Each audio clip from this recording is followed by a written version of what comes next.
नमस्कार दोस्तों, कैसे हैं आप लोग।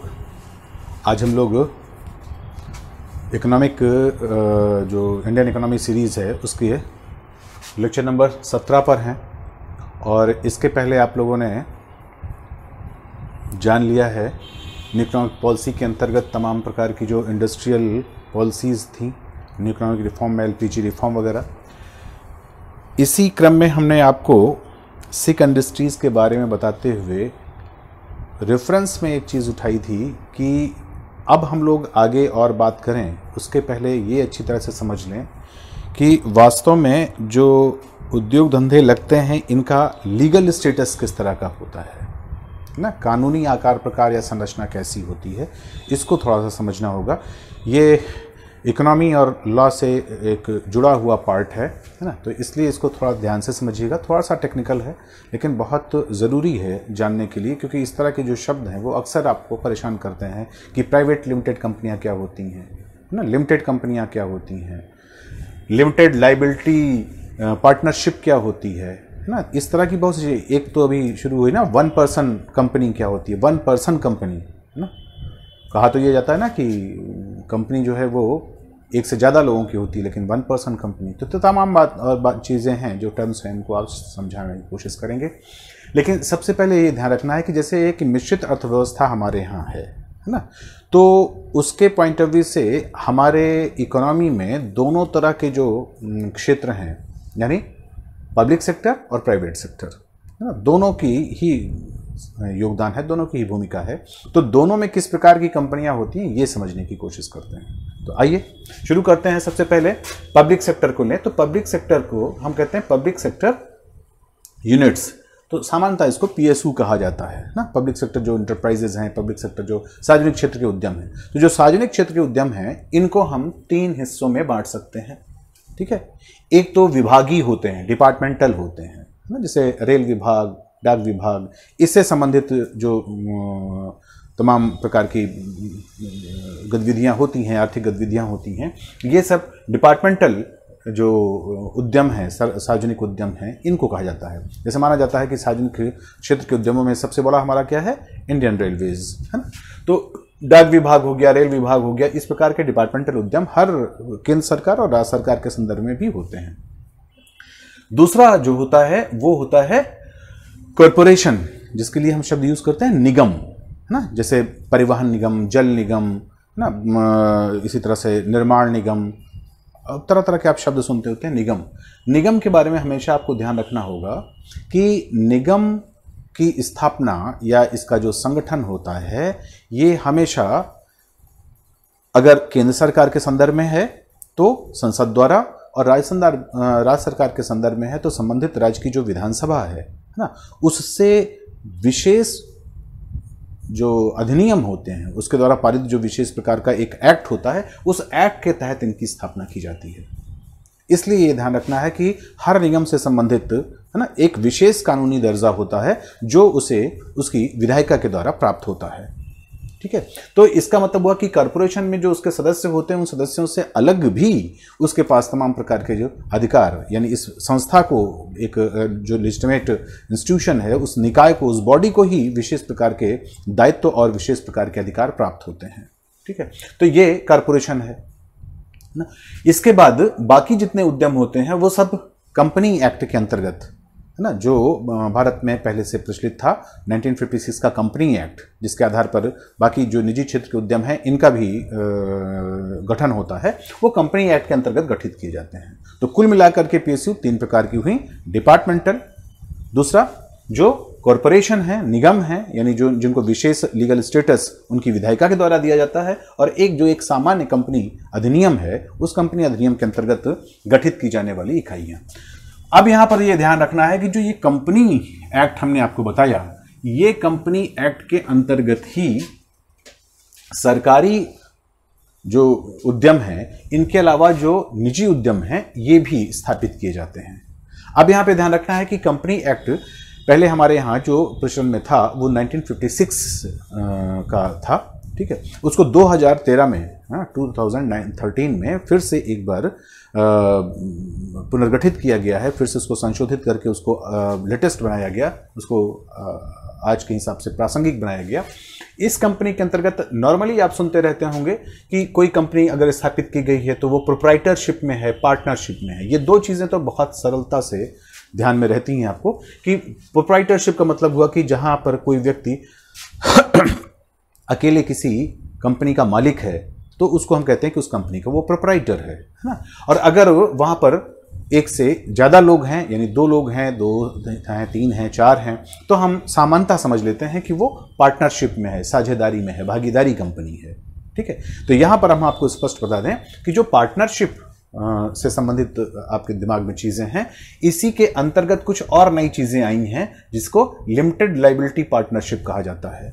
ठीक है, इसी तरह से प्राइवेट लिमिटेड होता है, पब्लिक लिमिटेड कंपनियां होती हैं। पब्लिक लिमिटेड में केवल लिमिटेड लिख दिया जाता है, नॉर्मली पब्लिक शब्द नहीं होता। जैसे कोई भी कंपनी है उसके आगे लिख दिया गया या तो प्राइवेट लिमिटेड या फिर बोला लिमिटेड, है ना।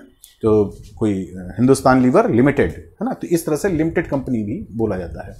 तो अब हम इस पर हम बात करना शुरू करते हैं। तो यहां पर आपने देखा कि 2 प्रमुख शब्द हैं जिनके बारे में आपकी जानकारी ऑलरेडी है, वो है प्रोप्राइटरशिप और पार्टनरशिप। प्रोप्राइटरशिप का मतलब हुआ जहां पर एक व्यक्ति सोलो ओनर है, वही सब कुछ देखता है, और पार्टनरशिप जहां पर 2 या 2 से अधिक लोग मिलकर के अपना काम कर रहे हैं, अपना बिजनेस कर रहे हैं, कोई कंपनी स्थापित कर रहे हैं, वो पार्टनरशिप हो गई। ठीक है, लेकिन अभी कुछ हम और आपको आगे बताएं उसके पहले एक चीज जरूर ध्यान रख लीजिए कि जब हम पार्टनरशिप में कोई कंपनी लगाते हैं या कोई काम करना शुरू करते हैं और उसके बाद उस कंपनी की अपनी निश्चित रूप से कुछ संपत्ति होगी, कुछ उसकी एसेट होगी और साथ ही उसकी कुछ लायबिलिटी होगी, कुछ उसके ऊपर ऋण होंगे, उसकी देयताएं होंगी, उसके ऊपर किसी प्रकार का लोन होगा, देनदारी होगी, है ना। देनदारी को हम कहते हैं लायबिलिटी। जो भी कंपनी के द्वारा किसी को देना कानूनी रूप से ज़रूरी है ना, वो देनदारी है, लायबिलिटी है, चाहे वो ऋण के रूप में हो, चाहे किसी अन्य प्रकार का पेमेंट हो ना, वो सब उसकी लायबिलिटी है। ठीक है, सैलरी हो गई या किसी प्रकार का जो उसने कच्चा माल लिया है उससे संबंधित जो पेमेंट है, ये किसी भी प्रकार का पेमेंट कंपनी के द्वारा अगर किसी को किया जाना है तो वो उसकी लायबिलिटी है। प्रमुख रूप से जो लायबिलिटी में काउंट किया जाता है वो होता है उसका ऋण, उसके ऊपर जो कर्जे हैं, वो कर्जे जो हैं वो तो उसकी प्रमुख लायबिलिटी है। तो ध्यान आपको रखना है कि अगर कोई पार्टनरशिप प्रोप्राइटरशिप में कोई कंपनी है तो क्या होगा अगर वो किसी कारण से जो उसके ऊपर लोन है, जो उसके ऊपर ऋण है, अगर वो उसको अदा नहीं कर पाता है तो स्वाभाविक है कि कंपनी की जो एसेट है उनको बेचा जाएगा। अब मान लीजिए कि कंपनी के एसेट बेचने के बाद भी उसका कर्जा पूरा नहीं होता, है ना। जैसे फर्ज करिए कि उसने 100 रुपए का कर्ज लिया है और उसके बाद उस कंपनी की सारी एसेट बेच दी गई तो भी पता चला 60 रुपए सिर्फ मिले, यानी 40 रुपए की लायबिलिटी अभी भी बाकी है। तो ऐसी स्थिति में वो जो जिसकी कंपनी है ना, जो प्रोप्राइटर है, उस प्रोप्राइटर की जो अपनी निजी संपत्ति होगी, है ना, उस निजी संपत्ति को भी बेच करके इसका जो दायित्व है, इसकी जो लायबिलिटी है, उसको भरा जाएगा। ठीक है, और अगर उसके बाद भी पूरा नहीं होता तो फिर वो एक तरह से बैंकरप्ट या दिवालिया घोषित हो जाएगा। तो यहां पर आपको ध्यान रखना है कि जब नॉर्मल हम कंपनी की बात करते हैं तो वहां पर जो कंपनी की एसेट है और साथ ही साथ जो उसके ओनर हैं उनकी जो अपनी पर्सनल एसेट है, जब हम दोनों प्रकार के एसेट के को बेच करके किसी की लायबिलिटी पूरी करते हैं, किसी प्रकार के ऋण का चुकता करते हैं, उसका लोन पूरा करते हैं, तो उस प्रकार की सभी लायबिलिटीज को अनलिमिटेड लायबिलिटी कहा जाता है, असीमित दायित्व कहा जाता है। और जब ऐसा होता है कि कंपनी के जो भी लायबिलिटीज हैं, कंपनी के जो भी दायित्व हैं, कंपनी के जो भी कर्जे हैं, उनका भुगतान केवल कंपनी की एसेट को बेच करके ही किया जाए, भले वो पूरा हो या ना हो, है ना। लेकिन जो उसके जो पार्टनर हैं, उसके जो ओनर हैं, उसके जो भागीदार लोग हैं, उसके जो मालिक लोग हैं, उनकी पर्सनल जो संपत्ति है, उनकी जो निजी संपत्ति है, उसको बेच करके लायबिलिटी ना पूरी की जाए, तब उसे कहा जाता है लिमिटेड लायबिलिटी। ये चीज कुछ भी हम आपको बताएं उसके पहले ये ध्यान रखना है आपको कि एक लायबिलिटी होती है अनलिमिटेड, जिसमें कि कंपनी की एसेट और उसके जो प्रमोटर्स हैं उनकी पर्सनल एसेट दोनों ही इन्वॉल्व होती हैं है ना, दोनों के ऊपर लाइबिलिटी होती है। और लिमिटेड लाइबिलिटी का मतलब हुआ कि जो कंपनी की एसेट है सिर्फ उस पर लाइबिलिटी होती है, जो प्रमोटर हैं उनकी जो पर्सनल एसेट है उस पर कोई लाइबिलिटी नहीं होती, उसको बेचा नहीं जा सकता उसका भुगतान करने के लिए। ठीक है, तो अब यहां पर ध्यान रखना है कि फिर क्या कारण है कि जब हम प्रोप्राइटरशिप में एक ही व्यक्ति उसका मालिक है, ठीक है, तो ऐसी स्थिति में फिर उसको हम वन पर्सन कंपनी क्यों बनाते हैं? तो वन पर्सन कंपनी बनाने का जो काम है ये वास्तव में कंपनीज एक्ट 2013 में शुरू किया गया। ठीक है, तो 2013 की ये कंपनी एक्ट में ये बात रखी गई कि वन पर्सन, एक व्यक्ति अपनी प्रोप्राइटरशिप के अलावा वो एक कंपनी भी स्थापित कर सकता है, एक कंपनी का भी गठन कर सकता है। और जब कंपनी गठन करेगा तो क्या होगा? कंपनी गठन करेगा तो सिर्फ फायदा ये हो जाएगा उसका कि उसकी लाइबिलिटी लिमिटेड हो जाएगी, है ना।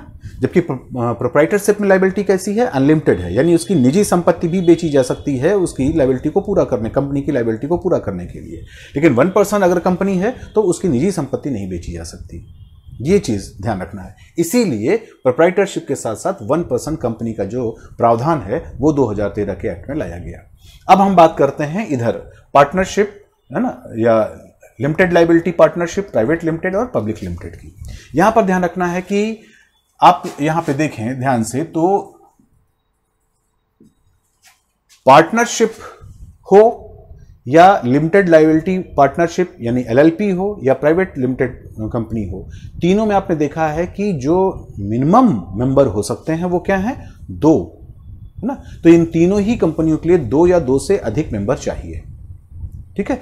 लेकिन पब्लिक लिमिटेड कंपनी के लिए मिनिमम 7 मेंबर चाहिए, है ना, न्यूनतम 7 लोग हों तभी पब्लिक लिमिटेड कंपनी का गठन हो सकता है। लेकिन पार्टनरशिप, लिमिटेड लाइबिलिटी पार्टनरशिप और प्राइवेट लिमिटेड के लिए केवल 2 या 2 से अधिक। अब यहां पे देखे हैं कि न्यूनतम संख्या तो क्लियर हो गई कि पब्लिक लिमिटेड को छोड़ करके बाकी सब में न्यूनतम मिनिमम 2 लोग चाहिए, ठीक है, 2 प्रमोटर चाहिए। अब हम इसका मैक्सिमम देखते हैं, तो पार्टनरशिप में मैक्सिमम कितने हो सकते हैं? 20। LLP में कितने भी हो सकते हैं? असीमित हो सकते हैं। प्राइवेट लिमिटेड में मैक्सिमम 200 हो सकते हैं। ध्यान रखिएगा 2013 से पहले इनकी संख्या केवल 50 थी, लेकिन अब हो गया है 2 से लगाकर के 200 मेंबर इसके पार्टनर बन सकते हैं, भागीदार हो सकते हैं। और पब्लिक लिमिटेड में भी असीमित हो सकता है। तो इसका मतलब हुआ कि LLP में मिनिमम नंबर 2, पब्लिक लिमिटेड में 7, है ना, LLP में मैक्सिमम अनलिमिटेड और पब्लिक लिमिटेड में भी मैक्सिमम अनलिमिटेड। ये मेंबरशिप की बात हुई ना, कि कितने लोग मिल करके कोई कंपनी स्थापित कर सकते हैं। यहां लगे हाथ आपको ये भी बता दें कि ये दोनों तो कंपनीज एक्ट 2013 के माध्यम से ऑपरेट होते हैं, संचालित होते हैं। जो लिमिटेड लाइबिलिटी पार्टनरशिप है ये 2008 के एक्ट से काम करती है और पार्टनरशिप ये 1932 के एक्ट से काम करती है, ठीक है। तो 1932 का एक्ट है, LLP के लिए 2008 में एक्ट बनाया गया और प्राइवेट लिमिटेड और पब्लिक लिमिटेड की जो आज की स्थिति है उसके लिए 2013 का कंपनीज एक्ट लायबल होता है। अब हम लोग इनके बीच में जो तुलना है, इनके बीच में जो कंपैरिजन है, उस कंपैरिजन को इन 4 पॉइंट्स पर देख सकते हैं। क्या? मेंबर, जैसा अभी हमने आपको बताया कि प्रोप्राइटरशिप और वन पर्सन कंपनी में एक ही व्यक्ति होगा। पार्टनरशिप में लिमिटेड लाइबिलिटी पार्टनरशिप और प्राइवेट लिमिटेड पार्टनरशिप में मिनिमम 2 मेंबर होंगे, ठीक है। मैक्सिमम आपके सामने है कि पार्टनरशिप में 20 होंगे, LLP में कितने भी हो सकते हैं, प्राइवेट लिमिटेड में 200 होंगे और पब्लिक लिमिटेड में मिनिमम नंबर होंगे, प्रमोटर होंगे मिनिमम 7 और मैक्सिमम कितने भी हो सकते हैं, ठीक है। तो ये मेंबर के आधार पर एक कंपैरिजन हुआ। दूसरी तरफ देखें लाइबिलिटीज के आधार पर, तो याद रखिएगा इसमें कि जो प्रोप्राइटरशिप है और जो पार्टनरशिप 1932 के एक्ट के आधार पर रजिस्टर्ड जो पार्टनरशिप कंपनी है, इन्हीं दोनों में केवल ऐसा है जहां पर लाइबिलिटी अनलिमिटेड है। हमने आपको पहले ही बता दिया कि अनलिमिटेड लाइबिलिटी का मतलब क्या है कि कंपनी की एसेट के साथ साथ जो उसके प्रमोटर हैं उनकी एसेट को बेच करके भी कंपनी के ऋणों की अदायगी की जा सकती है ना। ये कंपनी के ऋणों की अदायगी के लिए जो प्रमोटर्स हैं उनकी निजी संपत्ति को भी बेचा जा सकता है। लेकिन वन पर्सन कंपनी हो, लिमिटेड लाइबिलिटीज पार्टनरशिप हो, प्राइवेट लिमिटेड हो या पब्लिक लिमिटेड हो, इसमें हमेशा ध्यान रखिएगा कि जो भी उसके प्रमोटर हैं कंपनी में जो उनका अंश है सिर्फ उसी अंश से, यानी सिर्फ कंपनी में जो उनकी असेट है, कंपनी की जो संपत्ति है, सिर्फ उसी के बराबर ही उनकी संपत्ति ली जा सकती है। उनकी निजी संपत्ति में किसी प्रकार की दखलंदाजी नहीं की जा सकती। ये बहुत बड़ी सुरक्षा होती है जो कि इनके प्रमोटर्स को प्राप्त होती है। इसी को कहते हैं लिमिटेड लायबिलिटी। ठीक है, तो लायबिलिटीज के आधार पर भी क्लियर हो गया कि इन दोनों की लायबिलिटी अनलिमिटेड है। बाकी जो ये चार बचते हैं, 1 person company, LLP, private limited, public limited, इन सब में लायबिलिटी ना जो भी प्रमोटर हैं उनकी अपने शेयर होल्डिंग के बराबर है, बस इससे ज्यादा नहीं। अब हम ओनरशिप और मैनेजमेंट में देखें तो ध्यान रखिएगा कि जो प्रोप्राइटरशिप है ना, या इसको इस तरह से कह दें कि जो भी इसमें पब्लिक लिमिटेड कंपनी है और प्राइवेट लिमिटेड कंपनी है, केवल यही दो कंपनियां ऐसी हैं, है ना, जिसमें कि जो ओनरशिप है वो अलग और मैनेजमेंट अलग हो सकता है ना। जैसे कि आप इस तरह से ध्यान करिए कि जब हम कोई एक व्यक्ति या 2-4 लोग मिलकर के कोई काम शुरू करते हैं तो नॉर्मली आपने देखा होगा कि वही लोग उसके मालिक होते हैं और वही लोग उसको मैनेज भी करते हैं, उसका प्रबंधन भी वही लोग देखते हैं। उन्हीं के द्वारा सारी नीतिगत निर्णय लिए जाते हैं। ठीक है, लेकिन जब आप थोड़ा और बड़ी कंपनियों के बारे में देखते हैं तो आप देखते हैं कि जो भी उसका शेयर होल्डर है वो उसका मालिक है। कानूनी तौर पर तो कोई भी शेयर होल्डर, छोटा से छोटा शेयर होल्डर भी उसका मालिक है। ठीक है, लेकिन मैनेजमेंट एक प्रोफेशनल ग्रुप के द्वारा देखा जाता है। ठीक है, तो यहां पर ध्यान रखना है कि आपको कि जो प्रोप्राइटरशिप कंपनी है, ठीक है, 1 पर्सन कंपनी है, पार्टनरशिप कंपनी है, ये कंपनी के साथ साथ जो LLP है, इन सभी में ओनर और मैनेजमेंट में अंतर नहीं होता है। ठीक है, लेकिन जो प्राइवेट लिमिटेड कंपनी है और पब्लिक लिमिटेड कंपनी है, इसमें जो ओनर हैं और जो मैनेजमेंट है उसमें अलगाव होता है। मैनेजमेंट एक अलग सैलरी पेड ग्रुप होता है, जबकि जो मालिक होते हैं वो अलग होते हैं, वो पैसे लगा देते हैं, बाकी उनको उसके मैनेजमेंट में कोई खास लेना देना नहीं रहता है। ठीक है, कारण ये कि ये सभी जो हैं इनका आकार काफी बड़ा होता है, इसीलिए प्राइवेट लिमिटेड या पब्लिक लिमिटेड जो कंपनियां होती हैं इनको वेल स्ट्रक्चर्ड कंपनीज कहा जाता है ना। तो स्वाभाविक है कि अगर ऐसी स्थिति होगी तो इनके बीच में औपचारिकताएं भी अलग अलग होंगी। जैसे फर्ज कर दिया कि प्रोप्राइटरशिप है तो यहाँ पर एक डिक्लेरेशन देना है आपको, है ना, या यहाँ पर एक डिक्लेरेशन देकर रजिस्ट्रेशन कराना है। पार्टनरशिप में भी एक पार्टनरशिप डीड करनी है ना, और अपना काम करना शुरू कर देना है। लेकिन प्राइवेट लिमिटेड या पब्लिक लिमिटेड में आपको तमाम प्रकार की और जो फॉर्मेलिटीज होती हैं, है ना, जैसे कंपनीज जो कंपनी रजिस्ट्रार है उसके सामने जाकर के अपना डिक्लेरेशन देना, है ना, उसका जो लेटर ऑफ एसोसिएशन है ये जारी करना, तमाम उसके पास लायबिलिटी थी, उसके ऑडिट कराना, तमाम प्रकार की लायबिलिटीज ऐसी होती हैं जिनको कि इन दोनों को पूरा करना पड़ता है। जबकि लिमिटेड लायबिलिटी जो पार्टनरशिप कंपनी है, इसमें पार्टनरशिप और प्रोप्राइटर जैसी